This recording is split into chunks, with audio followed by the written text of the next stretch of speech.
St Kilda have got a similar issue at the moment in this season, slipping away from them. Sam, you've been a big advocate for their recruiting. You've been a big fan of the way they've gone about it. They had the oldest list of the round on the weekend, and they're playing poorly. Yeah. Would they be second-guessing this, and have you got this wrong?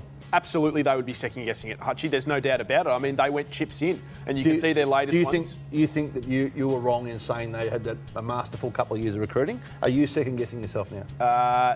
No, I still think that they're a red-hot chance of winning the flag between now and the next 4 years. I mean, you look at their recruits. You think this team takes them to a flag? The ones that have hurt them, yeah, I do. The ones that have hurt them is Hanbury hasn't played. And you stood by that strongly, that one. Yeah, and it's blown up in their face up until now because he hasn't played. And yours. It's blown up in your face too. Why is that? Because you've been wrong on Hanbury. It hasn't worked out.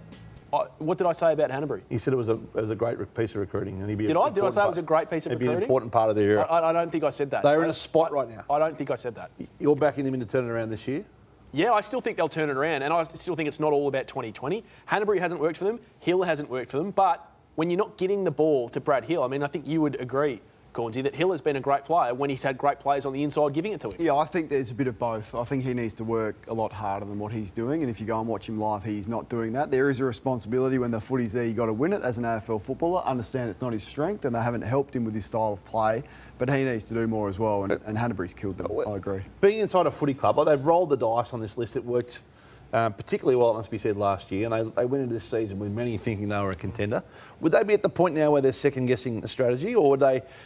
Do you think it becomes more about method? I thought last year you'd say Ryder was magnificent, Dan Butler was fantastic, probably missing. Brad Hill was pretty good for them. Howard had a good season. So I think they got it right. I thought then they went again and thought, James Frawley really surprised me, and Sean McKernan really surprised me. Yep. So I reckon they probably went a little bit too far with it, and their form would be concerning. They were in every game last year. They were hungry, but the Essendon loss and now that Richmond loss, they were alarming losses. If it was an isolation, I could get my head around on the weekend because they've done that to Richmond before, and they won't be the only team to go on the end of a Richmond hiding, but it'd be the 2 in 3 weeks that kind of... Do you not think that they can win a flag with that list? Not this year, no. No, but with that list? Well, if it's not this year with that list, does it get better? Again, after Jack Steele, who's their best midfielder? Yeah, and that's what concerns. I know they've bought in Hill, they've bought in Crouch. A lot of similar types in there. I don't mind them having a go at it and rolling the dice, but and that's what they've done.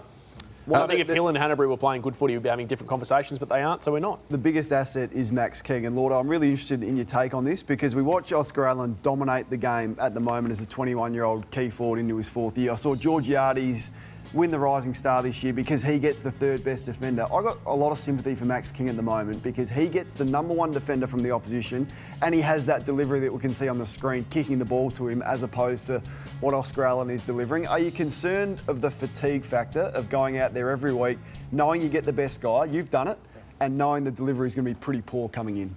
I'm not concerned for him, Kane, because I think his development is just going really, really well. And if he could kick straight, he'd actually be right up there in the Coleman medal this year. It's just he's missing too many shots for goal. So, he's copping and battering, but I've seen he's put on size. He's starting to hold a few more marks.